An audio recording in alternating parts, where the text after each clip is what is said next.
Hey everybody, it's time for another Restek tip. And we're going to talk about system cleanliness today for our gas chromatograph. So you've seen our troubleshooting videos, you've seen our maintenance videos.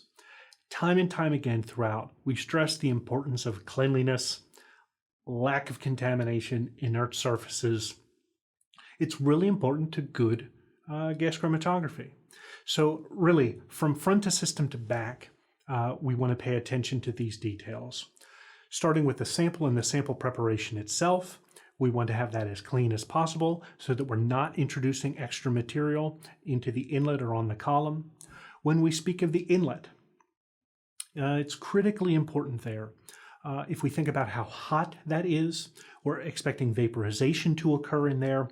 We want those surfaces to be pristine and inert so that there are no extra interactions going on. We just want the sample to vaporize and then transfer onto the column. And the column, it's another area where cleanliness is important. That's why we do recommend using guard columns when you're working with dirty samples. We can trim that contamination portion of a guard column away and not lose any of the function of our analytical column when we do so. And finally, that brings us to the detector. It's also important for our detectors to stay clean. Problems can manifest in different ways depending on the type of detector that we have, but in general, excess dirt in a detector is going to contribute to background, noise. Ultimately, it's just going to degrade the quality of the data that we're getting.